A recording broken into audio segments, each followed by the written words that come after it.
Hello नमस्कार दोस्तों, मैं हूं आराध्या और आप देख रहे हैं मेरे साथ बुक समरी बाय आरू।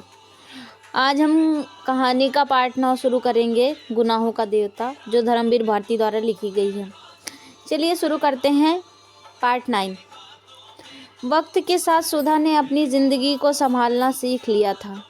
वह समझ चुकी थी कि हर फैसला खुशी नहीं देता, लेकिन ज़रूरी ज़रूर होता है। अब वह अपने मन के सवालों से भागती नहीं थी, बस उन्हें चुपचाप सहन करती थी। उसकी खामोशी में अब दर्द कम और स्वीकार ज़्यादा था। उसने यह मान लिया था कि कुछ रिश्ते साथ चलने के लिए नहीं होते, लेकिन ज़िंदगी भर साथ रहते हैं। चंदर भी अब पहले जैसा बेचैन नहीं था।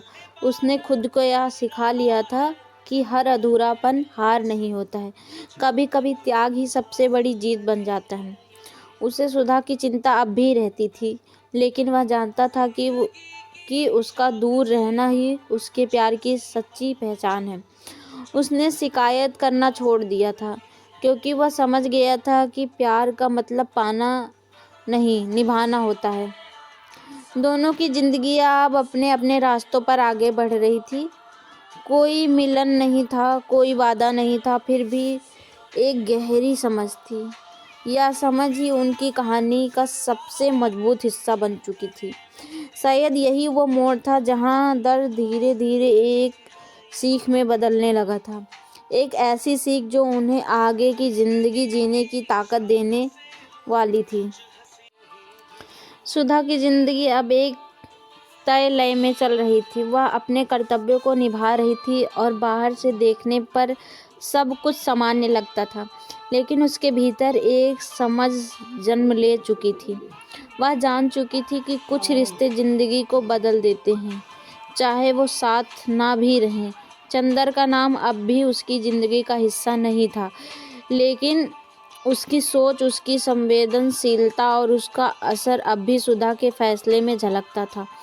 चंदर भी अब पीछे मुड़कर देखने की आदत छोड़ रहा था। उसने मान लिया था कि उसका प्यार किसी मोड़ पर जाकर पूरा हो चुका है, भले ही वह साथ रहने तक ना पहुंचा हो। उसने अपने दर्द को अपनी ताकत बना लिया था और अब वह दूसरों में से उम्मीदें कम और खुद से जिम्मेदारियां ज़्यादा रखने लगा था। यह बदलाव अचानक नहीं आया था, बल्कि लंबे समय की खामोशी का नतीजा था। अब दोनों की जिंदगी में एक अजीब सी शांति थी। यह खुशी नहीं थी, लेकिन बेचैनी भी नहीं। यह वह स्थिति थी जहां इंसान सब कुछ समझ तो लेता है, लेकिन फिर भी कुछ सवाल हमेशा अधूरे रह जाते हैं।